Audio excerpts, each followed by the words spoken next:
Genesis 6.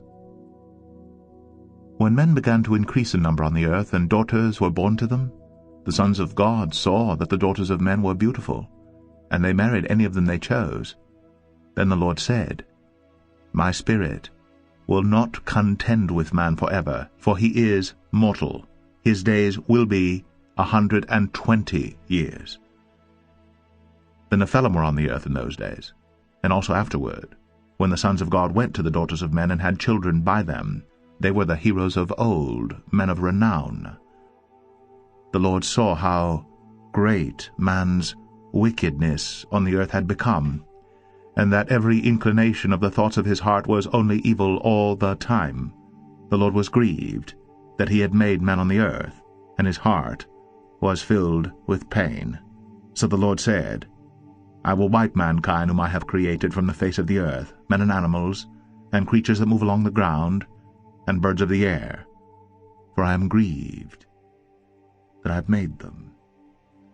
But Noah found favor in the eyes of the Lord. This is the account of Noah. Noah was a righteous man, blameless among the people of his time, and he walked with God.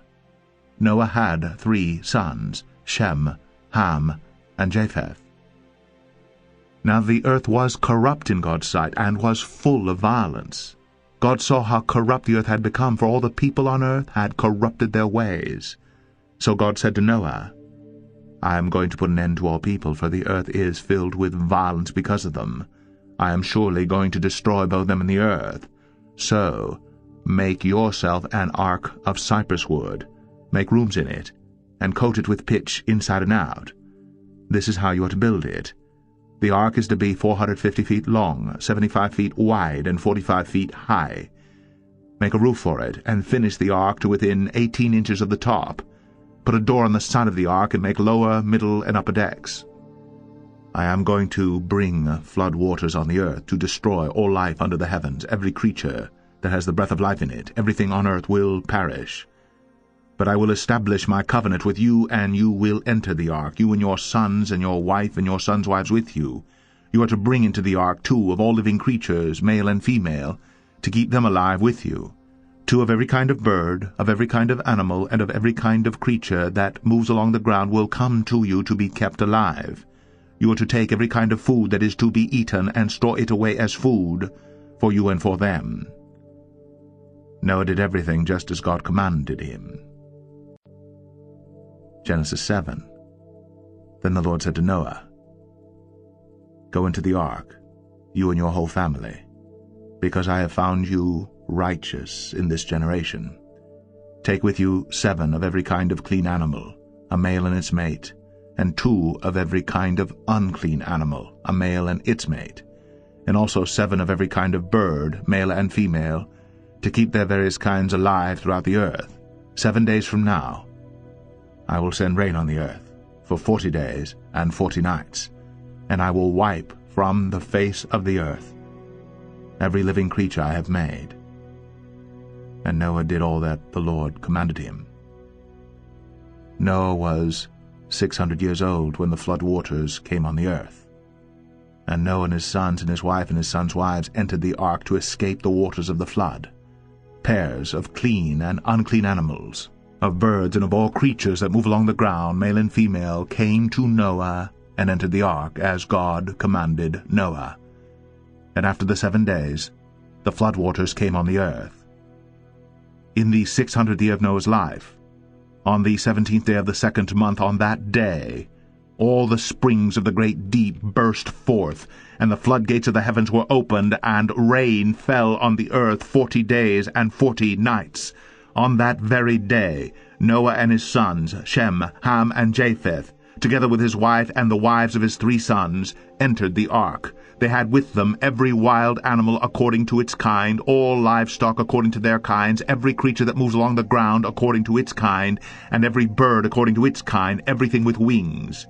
Pairs of all creatures that have the breath of life in them came to Noah and entered the ark. The animals going in were male and female of every living thing, as God had commanded Noah. Then the Lord shut him in. For 40 days the flood kept coming on the earth, and as the waters increased, they lifted the ark high above the earth. The waters rose and increased greatly on the earth, and the ark floated on the surface of the water. They rose greatly on the earth, and all the high mountains under the entire heavens were covered. The waters rose and covered the mountains to a depth of more than 20 feet. Every living thing that moved on the earth perished. Birds, livestock, wild animals, all the creatures that swarm over the earth, and all mankind. Everything on dry land that had the breath of life in its nostrils died. Every living thing on the face of the earth was wiped out, men and animals, and the creatures that move along the ground, and the birds of the air were wiped from the earth. Only Noah was left, and those with him in the ark. The waters flooded the earth for 150 days. Genesis 8. But God remembered Noah, and all the wild animals and the livestock that were with him in the ark, and he sent a wind over the earth, and the waters receded. Now the springs of the deep and the floodgates of the heavens had been closed, and the rain had stopped falling from the sky. The water receded steadily from the earth. At the end of the 150 days, the water had gone down. And on the 17th day of the 7th month, the ark came to rest on the mountains of Ararat. The waters continued to recede until the 10th month. And on the first day of the 10th month, the tops of the mountains became visible. After 40 days, Noah opened the window he had made in the ark, and sent out a raven, and it kept flying back and forth until the water had dried up from the earth. Then he sent out a dove to see if the water had receded from the surface of the ground. But the dove could find no place to set its feet, because there was water over all the surface of the earth, so it returned to Noah in the ark. He reached out his hand, and took the dove, and brought it back to himself in the ark. He waited 7 more days, and again sent out the dove from the ark. When the dove returned to him in the evening, there in its beak was a freshly plucked olive leaf. Then Noah knew that the water had receded from the earth. He waited 7 more days, and sent the dove out again. But this time it did not return to him. By the first day of the 1st month of Noah's 601st year, the water had dried up from the earth. Noah then removed the covering from the ark, and saw that the surface of the ground was dry. By the 27th day of the 2nd month, the earth was completely dry. Then God said to Noah,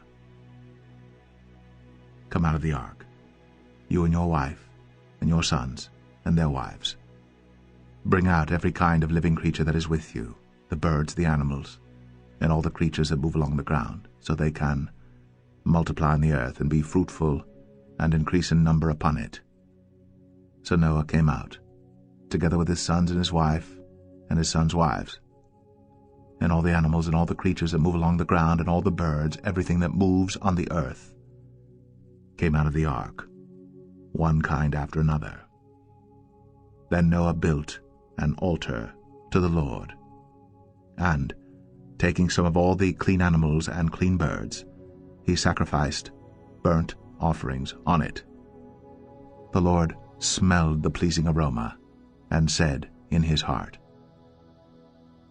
"Never again will I curse the ground because of man, even though every inclination of his heart is evil from childhood. And never again will I destroy all living creatures as I have done. As long as the earth endures, seed time and harvest, cold and heat, summer and winter, day and night, will never cease." Genesis 9. Then God blessed Noah and his sons, saying to them, "Be fruitful, and increase in number, and fill the earth. The fear and dread of you will fall upon all the beasts of the earth, and all the birds of the air, upon every creature that moves along the ground, and upon all the fish of the sea. They are given into your hands. Everything that lives and moves will be food for you.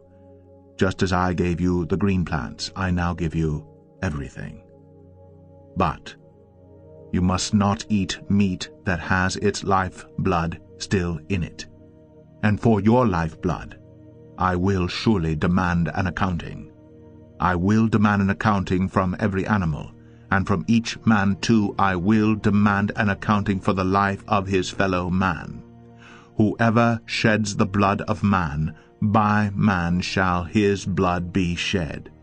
For in the image of God has God made man.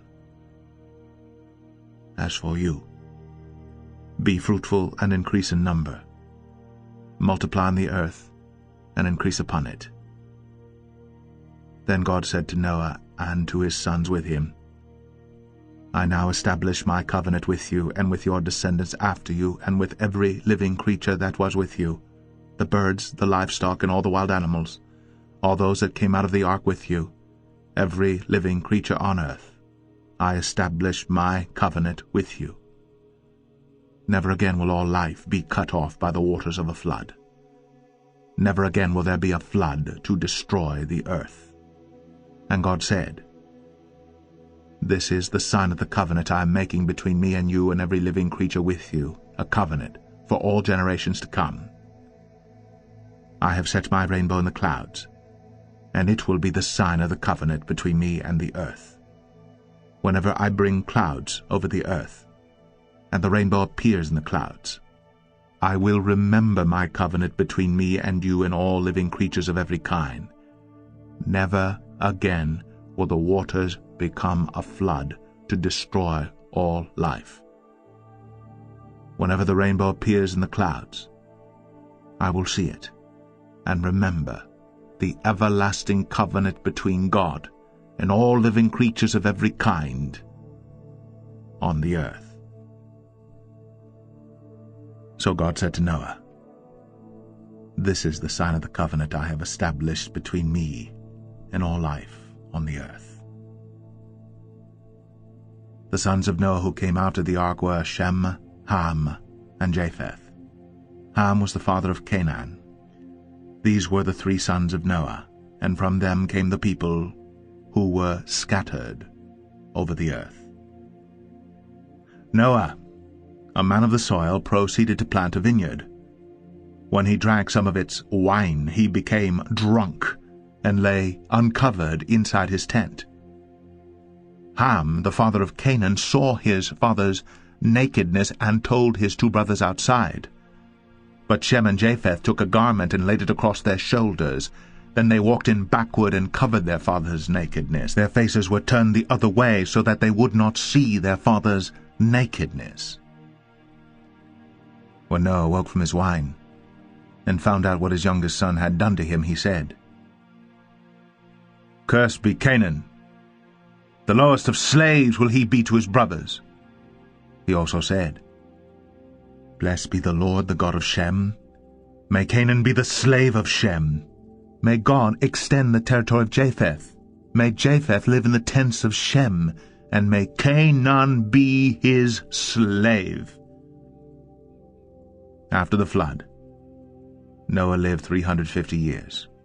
Altogether, Noah lived 950 years. And then he died.